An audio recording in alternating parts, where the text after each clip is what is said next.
Hi, I'm Dr. Kendall Moore. And I'm Dr. Durrani, and welcome to Cuts and Consults. Today we have Dr. Thomas Fisher, a board-certified emergency medicine physician, joining us. He is also a former White House fellow in the Obama administration. He's run for Congress himself and is an author and an advocate for patients in this broken healthcare system of ours. Welcome to the show, Dr. Fisher. Thanks for having me, doctors. It's a pleasure to join you. I've watched a few of your videos. You guys do interesting stuff, and I'm excited to talk about all things broad and wide. Nice. Thanks for having me on the show. Very nice to have a fellow Chicagoan on the show. Let's go. Tell us a bit about yourself. I am, like you, a Chicago native. I grew up on the south side of Chicago and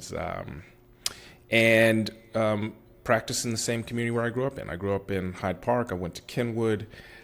My journey has been one of a true believer. I have always seen healthcare as a way to enact a social justice agenda. And while that often leaves my heart broken, it also makes clear what next steps ought to be. And that sort of led me from through practice into policy. I worked in the first term of the Obama administration, as you mentioned, on health reform, did implementation, have worked to sort of build many of the solutions for the future, working in sort of an entrepreneurial world. And then when we had this the administration we're toiling under right now started doing so many draconian things, I realized I couldn't just sort of sit quietly and chose to run for Congress. And I strongly recommend that. There have been a few experiences that I've had in my life and career that I think have been clarifying and defining. And I would say the top three have been: one, working in the Obama administration; two, the moment of the pandemic, being on the front lines and writing a book about it; and then the third is, running for office. Both have forced me out of all three of those things forced me out of my comfort zone, pushed me to consider, what do I really believe? And then and thirdly, served as sort of a hinge point in my career. Like, there is a clear before and after to each of those events. What running for Congress seems like such a intimidating thing to do.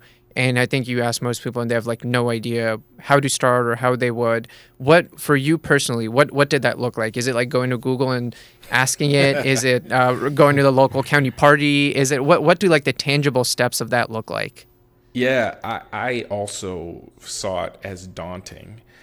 Look, last year, I wasn't going to run for office until HR 1 passed and Doge was moving through, shredding up things that we care about. And like, my emergency department was awful, like many of yours, and really all of them. They were all overburdened. None of us have what we need. We're all trapped alongside our patients trying to resolve some of the most important moments of their lives. And I started talking to folks, and many of you, I'm sure, have been encouraged to run for office or participate in the political sphere. I know I'm not the only one.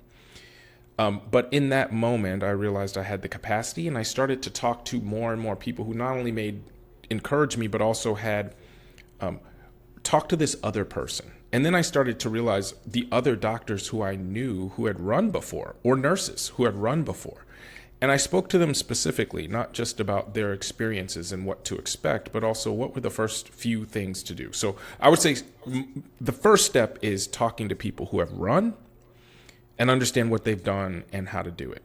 Many of them made introductions to some of the key components that would help support a run, from organizations like 314 Action that help doctors, nurses, and other scientists run, to, specific consultants who do some work. Like, one of the first calls I made was to Fight Agency, which is a group that does TV and digital ads. And they do it specifically for people like me who are, progressive and on the left and are trying to pursue change. And they want to translate those into images that are influential. And then the next thing you know, you've got a cadre of people around you. And from then it sort of clicked into, oh, this is like building a company, which I'd done before. This is like a 0 to 1, where you have to build a team, raise funds, get a minimal viable product, which is what are your messages and ideas, and then just iterate and build and go and iterate and build and go. And it is hard. I don't want to have any illusions about how difficult it is. Like any 0 to 1 journey where you're starting from literally nothing and you have to conjure out of the ether something tangible and real, that is hard. But then you get to a point where it just starts building on itself, where people want to participate and join, and you're drawing on people who you've known for a long time, who have your back, and they have your back. They help you get the signatures you need to get on the ballot. They help you raise the funds you need to hire folks and to advertise. Then, it just starts to build and build and build. But the first, I would say, 8 weeks of building, and then the first 8 weeks after you've launched, it's like residency. You're just grinding. There's no time off. So what was the timeline? You said you started a year ago. Did it take like a year to get this stuff going, or you started this process longer than a year? Well, let me first say I don't advise people do it the way I did it. Right? I think it's best if people take a lot of time to really think through and grab the things that you're going to need. I would say that I started thinking about it.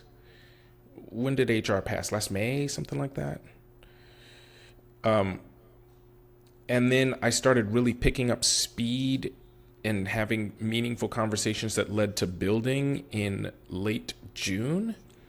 And I launched second week of August. And I would say that was about as fast. I mean, I was running from the time that I was really having meaningful conversations. Then I had to realize, well, I need a bank account. I need the right team around me. I need to figure out how do you file the documents. Like there's a lot of just technical details that I needed to, like, where do I start? And the people who had done it before and many of the consultants helped me understand like what to do. And like everything else, you can't do everything. Like there are a lot of components to a campaign. Do you have a ground game, like a ton of volunteers who are knocking on doors and fanning out with flyers? And do you have a radio game where you're doing things like, you're getting on the radio, you're sending mailings to people's mailbox? Do you have a digital and TV game? Are you on free TV? Are you on cable TV? Are you spending a lot of time on social media? If you're running for president and you're spending $1 billion, you have all of that.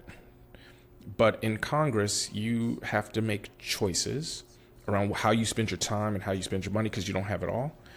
And then circumstances start to come into play. The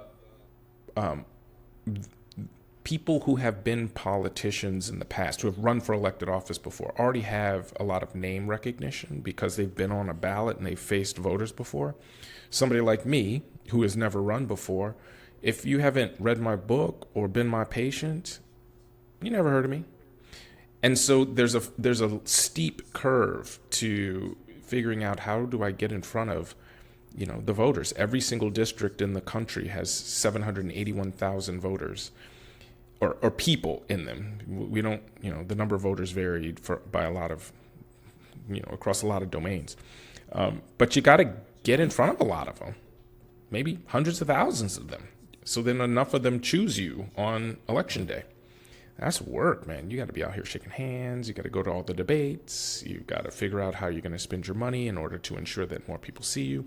It's exhilarating and it is difficult. And I think that while I did not win, I succeeded in a couple of ways. For one, I learned so much more about some of the issues that drive patients to my emergency department, sick and injured. I learned about all of the different organizations that are trying hard to improve what we call social determinants of health and are really just about poverty and housing. I learned a ton about who isn't helping, but says they are. And I learned a ton about politics, local and federal. My goal when I set out was never really to be a politician. It was to deliver change. And government is an incredible agent for change, but it's not the only one. I just have a lot of I have this recognition of the arc of American history that the biggest moves have been when we've changed laws and policies. Those are the things that shape people's lives and communities. So I still believe that and would love to be a part of it in one way or another. But being an elected is not the only way to do that. So if you all are at all thinking about it, consider me a resource. I'd be happy to like walk you through what some of those other like really granular details are. Yeah. Maybe in a few years, though. But yeah, I appreciate you for running, man. I mean, I always say I think Congress should have a makeup of American people. So you do need more healthcare workers, construction workers. I didn't even say podcasters. I mean, it should be a makeup of like the American people. So for you to run, everyone shouldn't have like a law degree. So it's great. I don't think there's many doctors in Congress. I think there's like maybe 5 or 10, I believe. Maybe Yeah, and unfortunately, I feel like the ones that are there have been there for like a long, long time, and they have forgotten, the things that make us what we are in medicine, and they've turned more into a politician. It's funny. Our producer here was like, "Oh, who all are you chatting with today?" And so I mentioned you and kind of your bio and whatnot. And I was like, well, and unfortunately he didn't win. He's like, yeah, probably because he was a smart, decent man. That's probably why he didn't win. And I was like, that's probably the unfortunate truth. There are more doctors now. Traditionally, doctors who have been Republicans, who essentially see themselves as small business owners. And there are more doctors running now, partially because of the assault on science that we've seen with this administration. But there are a few, and many of them are pretty sharp.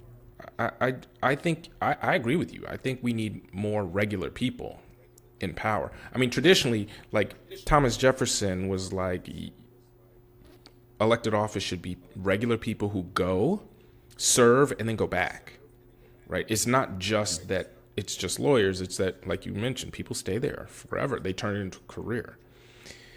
We need teachers. Education policy sucks. We need engineers to fix many of the the green economy. We need everybody. So, yeah. What how do you stay hopeful, right? Like you look at the news, look at the attacks on basically every sector of society, including healthcare and education. And a lot of times they're like, there's just all bad. There's very little good that you see, especially when you turn on any type of news network. So you yourself, how do you find the positive in that? And for someone who maybe is, working a bunch in the ER, they're a nurse or a tech, and they just see the broken system, and then they go home and they turn on the news, and there's more broken systems that are outside of healthcare, and it's like, man, where's the positivity in that? How do you find that? It's daunting. Right? Because not only do we see the broken system, we see the human cost of it in our emergency departments, which is that much more difficult to confront on a regular basis. I get encouragement in a couple ways. One, the arts and young people, like I bunch those two together. I think that there's a lot of optimism that I gather from, college age folks who are energized, who are organized, who protest in person and online, who are being meaningfully engaged, help me recognize that this is a long game. I think that the arts remind me that what we actually need is not something that we've ever seen before, right? And it's not just like, oh, here's this brand new wonky model to reposition the chairs on the Titanic. We need this sort of creativity and innovation to bring into the world the sorts of policies that this country, which was based on the extermination of the indigenous and the enslavement of Africans, has never seen. We've never seen justice in this country. We've never seen an equitable distribution of the resources. We've never seen the elevation of our humanity above profit. Like, these things have never existed. It's only in like poetry and music where we actually have the potential to reveal those things. And so I think it's important to be engaged in those, even sci-fi, where our imagination is what's leading. And then the third thing that gives me hope is like I am the descendant of people who are held as property in this country. And I recognize that this struggle is generations long. Like, I will not see the resolution of this. But the willingness to pursue the resolution is part of this long unbroken chain. And if I'm comfortable recognizing that I'm not going to win, and there isn't like a quarterly return where we're going to see all this turn around, and that this isn't just oh, the pendulum swings back and forth and everything's okay. Like, no, we're a part of a very long arc of justice that, while it is purported to, this long arc is supposedly leans towards justice, it leans towards justice when you make it lean towards justice, when you're willing to fight for it. And so being willing to participate in this fight that I feel like is part of my heritage, part of all of our heritage if we want it to be, gives me the optimism where it's not like, oh no, we lost this battle, it's over. It's like one battle. We've been fighting this for hundreds of years. It took us hundreds of years to achieve the level of dysfunction that we have today. It's going to take a similar amount of time and effort to lead us to different outcomes. And so that means, like, be committed to sort of the values, particularly when you know you can't define the outcome. Like, should I have won? Like, you don't get to choose whether or not you win. You get to choose whether or not you do it the right way. Like, do you remain committed, or do you like sell out as soon as there's an off ramp? And so I feel like I'm in the game, and that helps me feel like it helps me find fellow travelers who are also in the game, and that helps me feel optimistic. It helps me see the art and the beauty around us. It helps me recognize progress when there is some. And it also helps me remain clear-eyed about what the challenges are. And I think that too often we tell ourselves comforting stories about, like, oh, it's not that bad, both sides, blah, blah, blah. It's like, no. Either we're committed to our humanity and justice, or we are not. There isn't a middle ground on that. Like, I will not compromise my neighbors. I will not compromise our humanity. So, having those other components, the youth, the arts, and this arc, this long tradition, helped me with that. Nice, man. So can I ask you a question about, like, medicine-wise? Yeah. You've had a career in medicine. I think you said over like 25 years you've been training physicians. How, from the beginning of your career until now, what are some of the changes you've what are some of the biggest changes you've noticed? Wow. When you started until now? Bro, that's a great question. The technology has reshaped the way we deliver care in really important ways. For one, I would not be surprised if stethoscopes disappear in the next few years. Like, point of care ultrasound is just really good, and it's getting better. We use it for everything now. I mean, it used to be like, oh, how do you interpret this murmur? Listen to this, this very subtle finding. Is it lub-dub? Like, where is... Now it's like, pull out the ultrasound. Look at the heart valves. You can actually just tell me what kind of murmur this is, whether or not there's actually valvular disorder, right? It's very different. And I think that imaging is improving. I think that we're seeing new treatments and therapeutics come online very quickly. Immunotherapy is coming and here for a lot of things. And so it means constantly staying abreast of, like, what is this drug? And what are these side effects? Are they the drug, or are they the cancer? Information technology is moving quickly, not just for the way we practice, but for what people come in asking for.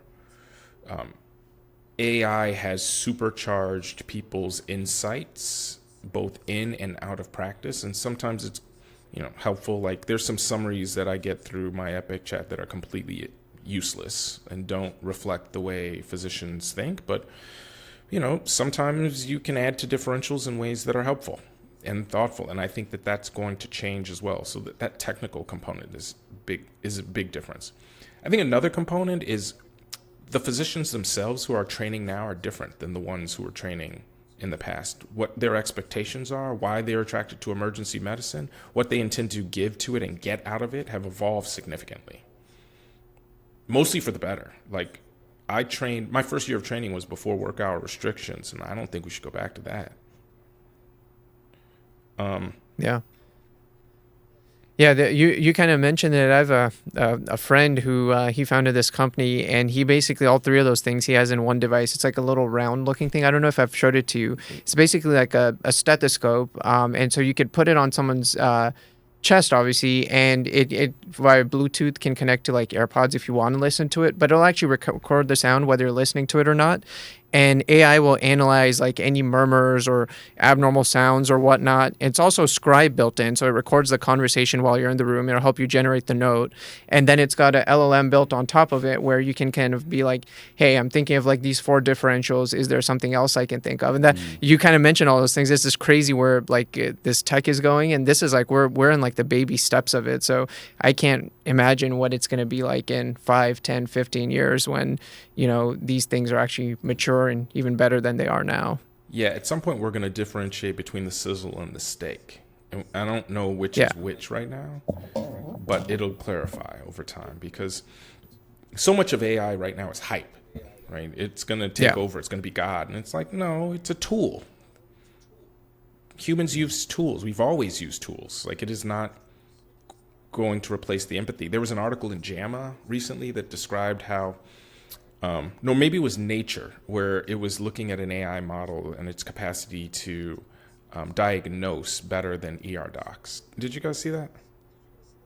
Yeah, it was. I think you're right. And then NPR had like a big piece about it, and it got all types of headlines. And then to correct it, because the study itself didn't even like have ER docs in it. It was like IM docs that they were comparing against. Yeah. And it gave it, and it was like, once again, it's like just everyone wants to jump onto the hype. And then, you know, let's take a second and see what's real, what's not real. Let's not just try to clickbait every headline to get views. And oh, by the way, how did the AI even get the data? Like, some doctor had to do a focused history and physical, build the trust to get real information, enter it in. Like, it is not a reflection of what actually happens in a clinical setting. But can it help doctors do things that we can't do really well? Like, we forget details all the time. We should do no math ever. Like, we just shouldn't do math. We should just let it, you know, calculation of doses should be done by something that is reliable and efficient. The reminders around redosing antibiotics over time, like, it shouldn't rely on somebody setting a timer and remembering it. Like, things like that, I think tools and technologies can make our care safer, but like, we'll see whether or not it's how it will ultimately be helpful when it comes. Yeah. So kind of transitioning into some of the clips that we're going to be discussing today. What, obviously you've been a busy man with your campaign and whatnot, so I imagine you probably haven't been binging The Pitt, but what has your awareness level of the show been? Have you like caught clips here and there, heard people talking about it? Tell us a little bit about that. Bruh, on the campaign trail, everybody was like, "Oh, have you seen The Pitt? Is the ER just like The Pitt?" And I will acknowledge that I've seen only a small amount of The Pitt. I've seen maybe 2.5 episodes, something like that. I like it. First of all, one of the things that I don't love about healthcare on TV is how they compress time. And it's like you have this entire workup and outcome within like 15 minutes. Like, come on. None of that happens in the ER. Or how everybody who gets CPR comes back. It's like, oh. Yeah. Not just like, oh, their heart rate is back. Like, they wake up. They're like, oh, you can send me home. And I'm like, all right, come on. But by having each episode an hour, I think they more effectively represent the pace of our clinical work. I appreciate that. The flashbacks to the pandemic, which I saw in the first 2 episodes, they didn't dwell in it in the episodes that I saw, like they didn't take you back, were a real reminder of the existential experience that the pandemic was. And the amount of burnout and depression that came alongside that. I think that was really accurate. They also didn't pull punches about the waiting room and the chaos that comes from our overcrowded healthcare system and the amount of human suffering that it causes. Those are system choices. We could choose differently, but that's what we have right now. And I think it did a really good job with that as well. It was a little didactic where it almost felt as though the lead characters would, in explaining what's going on, would like look into the camera and say, and then this is happening because of XYZ. And I'm like, all right, well, I may try to do some of that in my clinical teaching to residents, but like most of the time we're just scrambling, right? We're just trying to get from A to B. But that's my awareness of it. Because you are building on this, you guys watch a lot of it. Tell me about your experiences. How did you get from watching the show to this? Well, initially, we talked about like I watched the first episode and I was like, I'm not watching this. It's like it's pretty realistic. 'Cause it's like I watch this. I live this every day. I've trained. Like I don't want to watch it. But then people kept talking about it, so I went back and I was like, yo, this is really actually pretty good. Like they're hitting on a lot of good points. The things they're saying are good. Even the drama focuses around medicine. It was like a different medical show that I've seen before, and it really like caught me because it hits home.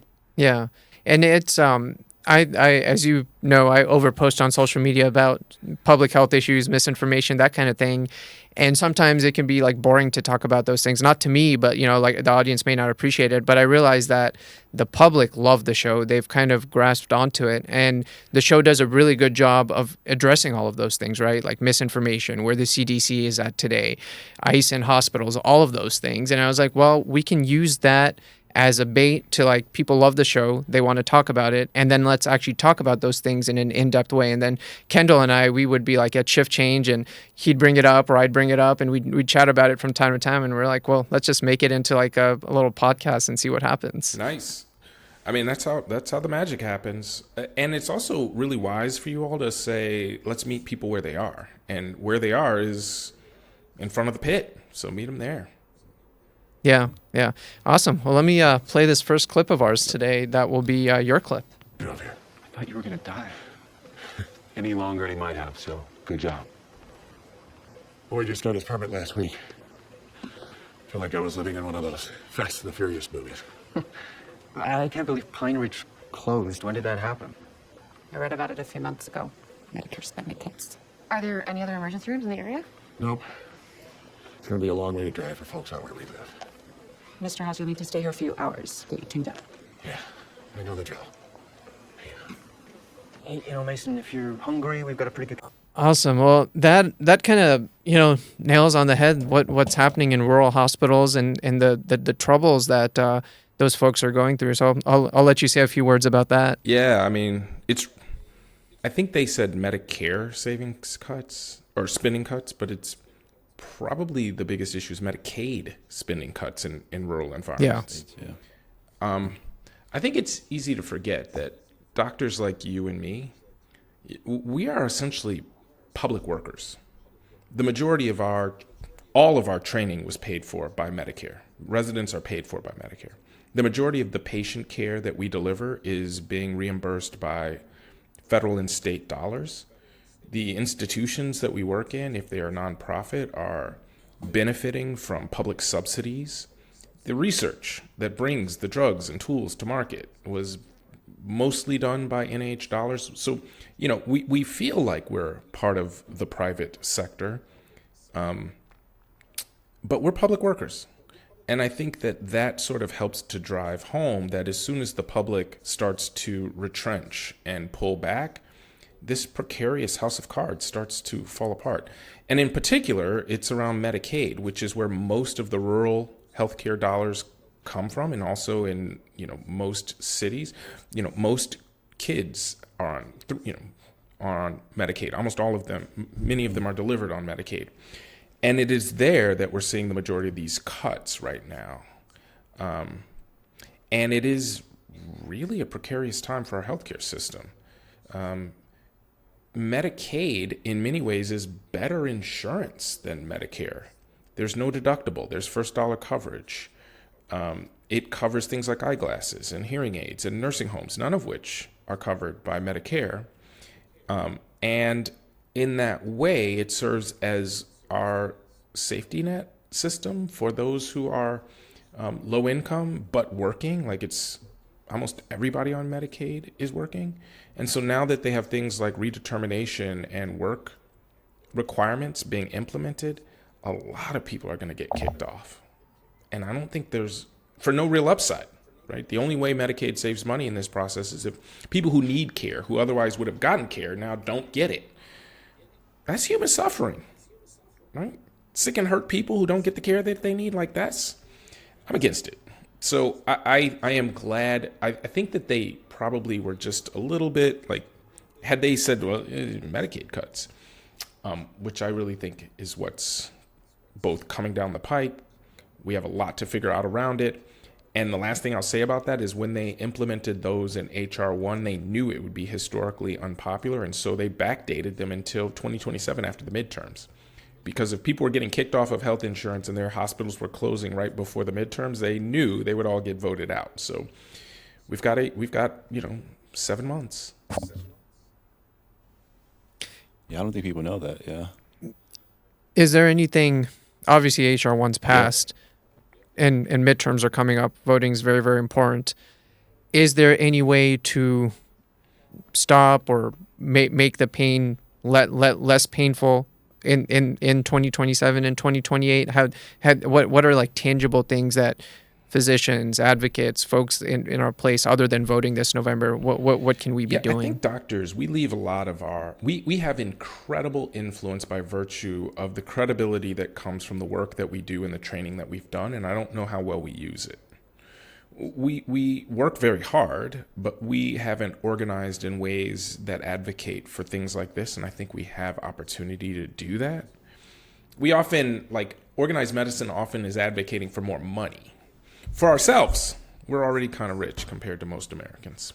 But advocating for these kinds of things, I think, is something organized medicine can do. I think that the work requirements have not been clearly defined. We only know that there needs to be 80 hours of work per month. What about volunteering? What about taking care of your seniors? If you're a caregiver, does that count? That's going to be defined at the state level, and we should be influential in those processes. We have lessons that come from places like Arkansas, where they've implemented work requirements, which failed miserably. They cost more than they delivered. Like, creating the administrative infrastructure in order to implement work requirements was extremely expensive, and all they did was kick people off who were in fact eligible, but the administrative burden obscured their eligibility, and so they lost insurance in the process. But there are lessons from that if doctors were effective advocates, we could use in order to help to reshape these arguments that are going to happen at the state-to-state level. And then there's going to be another fight that comes in 2028, and I worry that we aren't ready. And by we, I'm speaking specifically about physicians, where we are relatively well paid, very well respected. And if we were sort of galvanized together and said no, we're going to pick one or two things and make it happen, we'd have a lot of opportunity. And I think that you all are building the kind of platform that would help to influence and organize. And so some of it is back on you. What do you guys want to tackle? Yeah, I guess I think an issue with that is that there's no unified organization. I mean, the AMA, I don't hear anybody talking about the AMA since med school. I mean, there's nothing. We have our ASAP, we have our surgery has their own thing, anesthesia has their own things. But as far as a collection with all doctors, I think AMA will be the hub everyone comes under. But I mean, I don't really hear too many people talking about AMA too much anymore. Yeah. All specialties. AMA has made a lot of amends for some of its history, but some of its history has been on the wrong side of this stuff, right? They opposed Medicare. They wouldn't allow black physicians in, which is why there was the creation of the National Medical Association. They were at first against the Affordable Care Act before they switched over, and they've been making a lot of progress in that. They supported my candidacy. They were a partner in a lot of the work that I was trying to do, because I think they recognize this is an existential threat. For the longest time, both parties were kind of alongside doctors and healthcare and research. Maybe there was disagreement about how much of the pie should go to those places and whether or not the sorts of treatments and cures were happening fast enough or in the right places. But science was never in dispute. In fact, it was one of the places where I think people traditionally felt there was bipartisan support for some of the American leadership in that area. And this is a new development where you've got an HHS secretary who fundamentally does not believe in science, does not believe in vaccines, is pushing misinformation from the top levels of healthcare, who's going to have a body count associated with the decisions that he's made.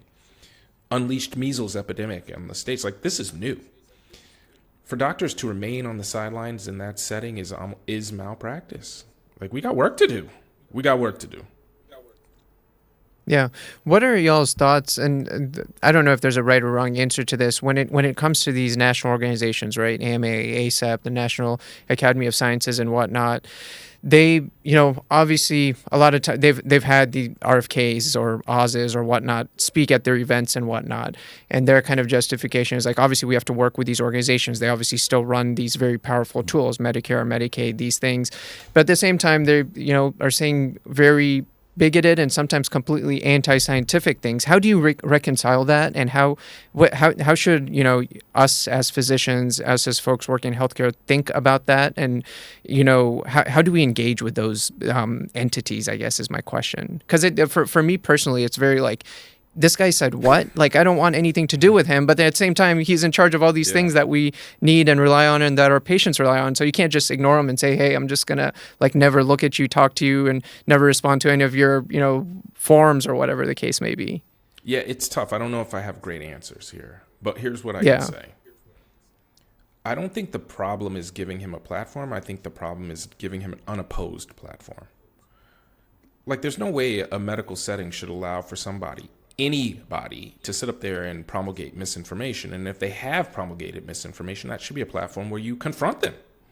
Like, hey, HHS secretary, we organized doctors believe X, you believe Y. Why? Where is this coming? Like, it should be the opportunity for doctors to put them on record, to confront them, to push them. Like, it's our platform. And if we're just saying like, hey, we're going to quietly go along with hopes that you don't target us, like, I don't think that's courageous or honest. And I think that if you're going to give an HHS secretary who is promulgating misinformation a platform, you got to confront them on it. I also think that you have to work with folks. The government is still the government. They are still, again, paying for every single residency program, all of the research, all of your patients. And so pretending like they don't exist or that you can just ignore them and that we are not all participating in this fallen society is naive. Like, I remember when the mayor of New York, Zohran Mamdani, went to talk to Trump, and many people were mad at him. I'm like, he's the mayor of New York. Of course he has to go talk to the president. He needs federal dollars to support his city. Like, you actually have a role to play. You're not just an individual person. And I think that once you have organized medicine, which has a role to play, it is not just individual people. It has to represent the body. And so the body is us. And that means representing our interests around elevating science. I think the challenge is too many doctors are not clear on what it is they want represented. And so many times what we say is we want our lives to be easier. And I'm not saying our lives aren't easy. They're hard. Residency is hard. Training is hard. Taking care of patients is hard. Compared to what some people who are, some people's jobs that we make very little compared to how much training and work we do. But like, we really should be advocating for our patients and for safe working environments and for not being trapped alongside them when we try to give them care, and for unraveling this Byzantine healthcare system, and for the science that lets us cure diseases, our Hippocratic oaths and things of that nature. And to the extent that we come together to do those things, we are just that much more powerful. Yeah. I think it's hard for physicians, again, because we're all doctors, but we all look and approach medicine different based off your specialty. So it's kind of hard to get us all on the same page. But what you're saying is correct. If we put patient care first, the primary goal is taking care of them, it will make our life easier, because a lot of things that are hard for us in medicine is taking care of patients. So if we had better staff and better resources, in our life would actually be better. I don't really hear, I do hear doctors saying, I wish I was getting paid more. But most of what I hear complaining about is, this is too hard. My hours are too long. I don't have the ability to see the 3.5 patients an hour that I'm being asked to do. And like, those kinds of things, I think, are very much in the interests of patients, right? But we often frame it as me, and instead it's not always. I don't want to, we are not the villains here, right? Don't let me leave that. But I think that what we need are the sorts of organizations that reflect what we are discussing here. And that either means joining these national organizations and being the kind of people that push them to the places we want, or building our own, right? There was a time before the National Medical Association. There was a time before ASAP. There was a time before all of these things. There's organizations like Physicians for Social Responsibility that are trying to do these things. Like, there are a lot of ways to organize, but it does take organization. Yeah. Well said. Well, let me share my clip. Got a couple of bad ones. How old is he? 84? Meclizine for vertigo. Anticholinergic effects can cause drowsiness. It's PRN, so maybe he doesn't take it all the time. He's also been prescribed methylcarbamol, another anticholinergic. Could definitely impair driving. And metoclopramide for his stomach. Well, that could cause kidney problems. Exactly. Awesome. So I picked this one simply because, the Pitt, it's about emergency medicine, and ER doctors and residents are kind of the primary characters on the show. And I think one of the kind of feedbacks on the show and criticism has been like, why not show some of the other roles? And this is a pharmacist, and just wanted to, kind of show that, when most people think of pharmacists, they think of pharmacists and going up to pick up their prescription. And, that they usually think that's where pharmacists work. But there's pharmacists, tons of them in the hospital, and they are one of the most smartest, valuable kind of team members that we have. And I cannot tell you how many times I have situations like this where I'm about to prescribe something, or they have like 5 different allergies, and I'm like, hey, we need to put them on this medication, this class of medication. Like, how do I work around this? And I'll call them up. And like 99% of the time, like they won't even have to like look it up, or they'll just like pull up the patient's chart and give me like the most valuable, good advice, and I'll be able to help the patient. And so I have some close friends that are ER pharmacists, and their big things like, oh, they don't show us. I'm glad they finally kind of showed a glimpse into, pharmacists in the emergency department, and they exist in ICUs, and they round in ICUs, and they exist in all types of settings in inpatient care. And they are, such a valuable part of the team. And thankfully, kind of where Kendall and I work, we have ER pharmacists that we rely on all the time. And they're usually the super nice, super smart, and super helpful. Yeah, for sure. I started doing nights, so I only got the pharmacist till about like 1 a.m. and they leave. So for the rest of my shift, I'm kind of by myself. So I do try to utilize them. They're helpful. Like, as I say, hey, this guy's had resistance to a certain amount of antibiotics. He just reviewed a chart for me. That'll help you out. Take some stuff off your plate. They're super helpful. Yeah, and they save my butt all the time for dosages, for interactions, for like, what do I get for this? I know it's between these two, and they're like, oh, for the patient. They just have all the data. They're great. I would say that the 2 biggest additions to the clinical team in the emergency department in my arc of practice has been the addition of ED pharmacists, just lifesavers, and ED social workers. Those 2 components of the team, like, I don't know how we did it without them before, but now we're so reliant.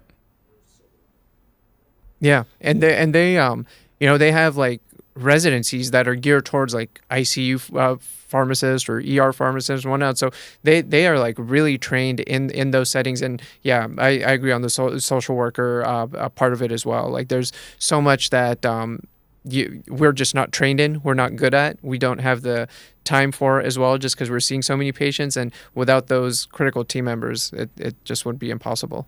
Yeah, we did a segment about ED social workers a few episodes back, and how important there are.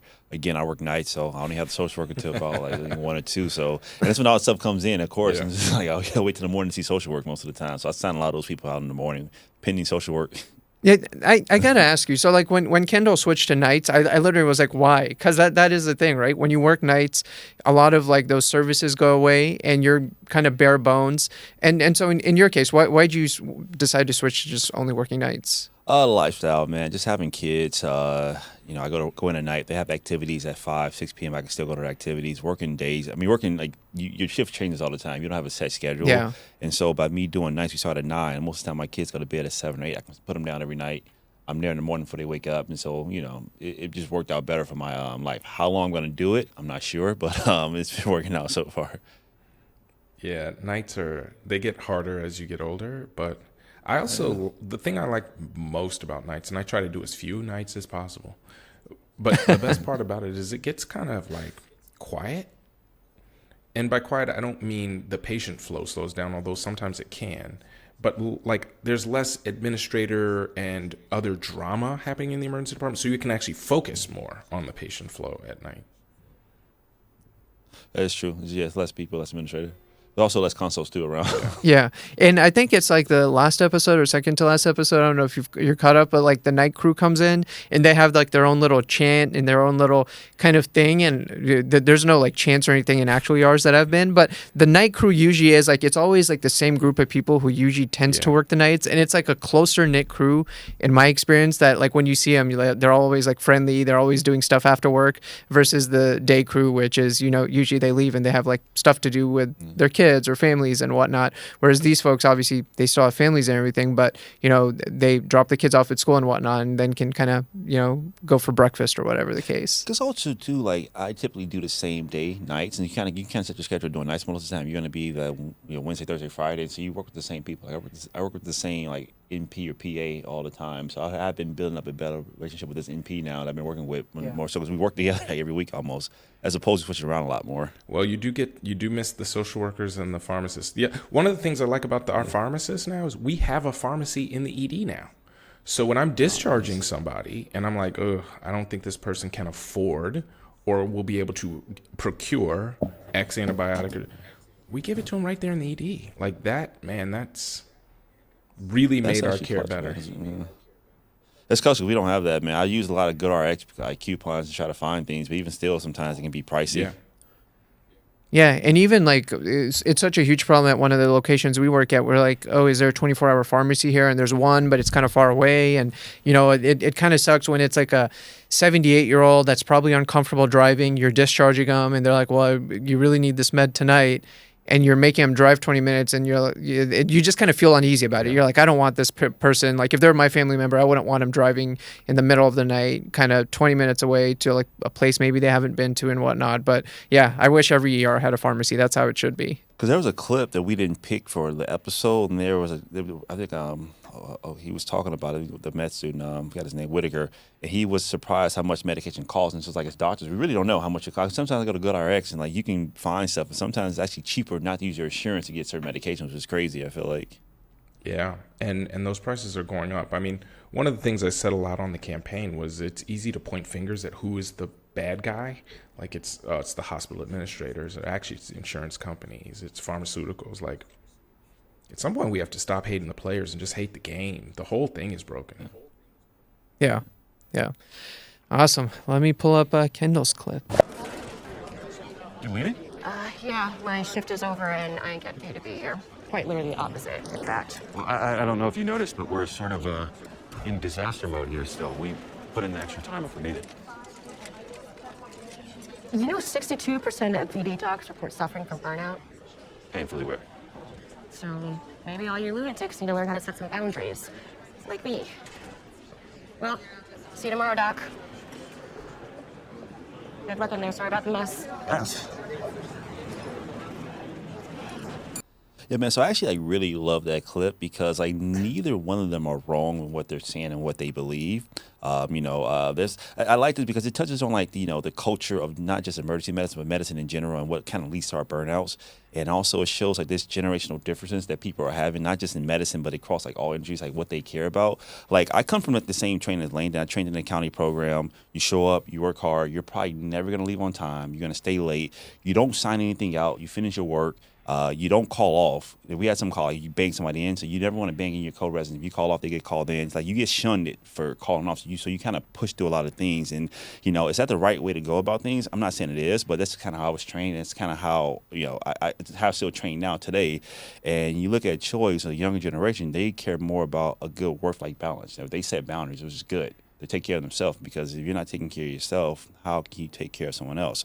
And, again, what Layton is saying, like, you look at someone like Dr. Robbie. I mean, maybe he doesn't have boundaries. Maybe that's why he's going through this kind of burnout. Through the show, he's like completely burnt out. He probably doesn't set any boundaries, doesn't have a great work-life balance, and look how the effect it's having on him. But also, he's an amazing doctor. So if he didn't put in that time of work, would he still be a great doctor? So it's like, I don't know what it is. Maybe he would, maybe he wouldn't be. But look at somebody like Kobe Bryant. Like, they train crazy all the time. So you put in that work, you get to that level, can you still get to that level without having that same effort and dedication? What's the trade-off? Yeah. I think the answer is both, right? Like I think on this day, and to give you a bit of context, Dr. Fisher, in case you haven't seen this episode, there's a cyber attack. So like all the EMR's down. All the other hospitals in the area have a cyber attack as well. So all those patients are diverted to this hospital. So it's like your worst imaginable day in the ER. Earlier on in the shift, they had ICE come in and arrest one of the nurses because they apparently had like swung at a staff ICE officer or something. So it's like the worst day imaginable. I don't think you should leave early on this day because like this is like, everyone's got to like suck it up and, put in their work and whatnot. But when it comes to like just an average day, like the ER is always going to be crazy. I think you got to find ways to leave on time consistently, because if this becomes a habit where you're leaving an hour, 2 hours late every single shift, that's how burnout's going to kind of catch up to you. And that's how you end up in a place where Robbie is in right now, where he's essentially suicidal. Yeah. I saw this and it struck a number of chords, because I think at the bottom of it all, we have to remember, what are we doing in the emergency department? Right? We're taking care of people on the days that define their lives, right? The day that they're having their stroke, the day that they're having a car accident. Yes, I know most of what we see is an annoyance and probably not an emergency, but like to the person, we're on the days that are defining their lives. And it is hard for me to, in those moments, say, actually how I feel matters most. Because at the end of the day, I get to go home and have dinner, right? Yeah. I'm fine. And not only do I go home and have dinner, but I'm getting paid per hour more than 95% of Americans to do this. And I think there's a point where people just who want desk jobs should go get a desk job, right? I feel conflicted about that, because if that is your approach at all times, then you will burn out in like 2 years, right? Yeah. It can't all be about others and only about moving. But that's when I think we need to come together and fix these systems so that we don't get burned out. Because what bothers me, what I feel more conflict about, is not leaving on time, because I think you need to leave on time, period. You need to leave on time, like get your work done. It's in the moment when it's time to like, oh, the ED is backing up, like elevate your game. Oh, it's getting even busier. All right, go even harder. So that when it's time to go home, you laid it all on the field. It's time to go home, and the next team comes in and picks that up. Because I just, when I go out in that waiting room and it's like, man, these people have been waiting 8 hours. The idea, I have to first focus on self-care, just feels selfish to me. It feels like, and to be fair, it is what motivated me to run for office, to work on the system, to do all of these other things, is that is both untenable, and simply being a witness to it is also untenable.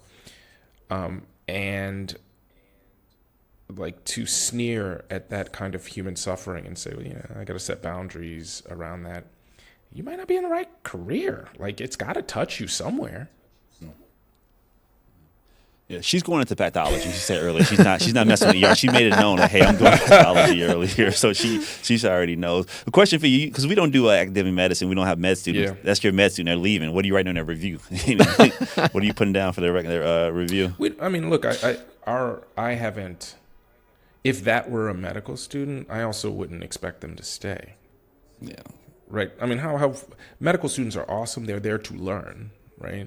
And at the end of the shift, it's the doctors, nurses, pharmacists, social workers. Like we're the ones who are obligated to be there. I mean, I felt the same way during the pandemic. It's like, you guys are here to learn. You shouldn't be exposed to, potential. We didn't know what was going on. Like, those are folks who should be protected. To me, it was more about like that perspective that like you need to set boundaries around human suffering. It's like, look, this is the Super Bowl. Like, this isn't the time to pace yourself. This is the time to go all out. I mean, particularly as you're describing, this is a uniquely challenging day. Those aren't the days to sort of take your foot off the gas. Not every day in the emergency department is falling apart, but on those days that it is, those are the days where if you can step up, you should. You should. And I think that, and that is, I think we've made some choices around we've made some choices around our profession that create levels of commitment that are probably unhealthy at times, but are also uniquely privileged, right? The opportunity to intervene on the days that define people's lives is something we should embrace. Now, how do you do that? I think that particularly the culture of old, where that was who you are, it was your entire identity, you're there constantly, is probably wrong. It's definitely wrong. And the idea that you should just set up boundaries, and when suffering is at its maximal point, you just check out. I don't know how I don't know that that's what was being advocated for, but so it's trying to figure out, like you guys said, it's both. What is the right balance? Recognizing that we don't have a desk job. Like, this isn't just like, we're not just pushing around papers. These are people's lives, and people's lives on the days that matter most to them. Yeah, absolutely. We don't work with residents that much, but I've been hearing from my colleagues that do. They always say these residents are different these days. That's what everyone's telling me. I'll be honest, I don't work with residents anymore, but that's what they always, some of my colleagues, these residents, they're not the same Kendall anymore. They always tell me that. And so do you see this in your residency program? That it's a difference in how when you train versus like 5 years ago? We were trained in a sadistic time. Let me be clear. Like, we didn't eat on a shift. We didn't sit down. We worked in ways that were very unhealthy. And I don't think that I understood how to slow down and take care of myself or invest in a social life until years after I'd finished training. Like, my first year, we didn't have workout restrictions. We worked in our trauma rotations 24 on, 24 off, period, full stop, 96-hour weeks. It was just is what it is. And I would say residents now are much more compassionate, much more balanced, more thoughtful. They made choices based on their interest in being a caregiver in ways that I don't think that my generation did. They also don't have that extra gear that we got, right? When it's absolutely falling apart, those of us who are tempered in that fire go hard in a way that we had to. We learned how to. And it's not innate. It's not like we are different kinds of people. Humans are humans. But we were in a fire. And we learned how to function in that fire, and it tempered us. And so when it's falling apart, we just keep going up. I am thankful that today's residents don't have to do that. That said, sometimes they end up in shops where that kind of process is important, and sometimes they learn it out there. But I don't think that should that is not necessarily a part of your training, but it is part of the training to understand, like, how do you manage all of these competing interests, your own sanity, the suffering that's around you, the detailed orientation that's required to give high quality care. Like, how do you do that is what you train for. Yeah. What kind of transitioning a little, you obviously came off your campaign and you said this week you were in the ER working a few shifts. Yeah. What's like a new perspective or something, like how does it feel to go from that intense campaign environment back to the ER? Like what has that transition been like? And do you feel more energized in the ER, refreshed? Do you have a new perspective on something? Is it too early and you're still trying to figure it out? But I was just curious about that. The ER is the same in ways that are sometimes disappointing, right? You know, many of the things that we're challenged by are the same now as before the campaign, as 10 years ago, as 20 years ago. Like, these are just really recalcitrant issues. I had a patient who was a senior. He was in his 60s. He walked with a walker. He got evicted. And when he got evicted, he came to the emergency department. I mean, yeah, he had osteoarthritis in his knees hurt. Like, that's not, like, his problem was he didn't have a home. He didn't have a place to live. Like, that is just endlessly frustrating because I ran in order to try to solve some of those problems. Those are the problems that I've been seeing for a very long time. They're not going anywhere. And now it makes me more angry than ever to confront these same issues, and because I can't unsee what I've seen. I know that these are policy choices. I know that this does not have to happen. I know that there's a human cost to this. I know that the longer we dither, the more people will fill our emergency departments with these sorts of issues. And it is just completely unsatisfying when, you know, we're like, okay, let's get social work involved. And he's like, well, I just want to go back to my house. And it's like, here's a guy who walks with a walker. You know, it's not like he's just going to land somewhere on his feet. I would say that being this close to these issues is remains an incredible privilege. It remains deeply meaningful, and it remains really frustrating. And I think that it is important. I have also the recognition that I have an incredible amount of fortune. Like, I'm healthy.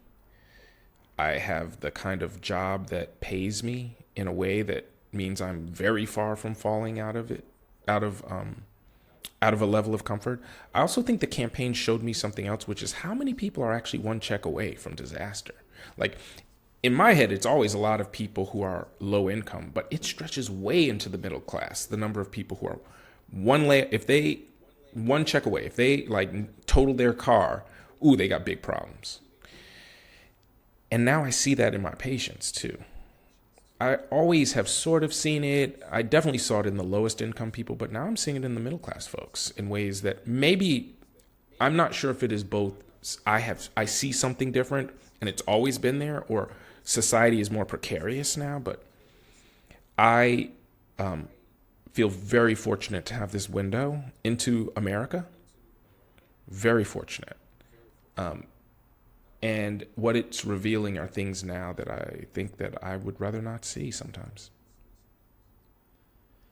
Well, thanks so much for sharing your experiences and spending some time with us. It definitely gives me personally a lot to think about, and thanks for putting yourself out there and kind of running for office, and you're setting the way for us and inspiring us younger folks. So thanks for doing all of that, and I feel like we could have gone for another 2 hours, so we'll have to continue this next time for sure. That was a great conversation. Yeah, you guys are awesome. Thanks for having me. Yeah, thank you. We'll see you next time. Thanks for joining us for another episode of Cuts and Consults. It really helps us if you like and share this episode or any other episode with your friends. And if you'd like to be a guest on our show, or if you have any feedback, please hit us up. Again, I'm Dr. Moore, and I'm Dr. Durrani, signing off.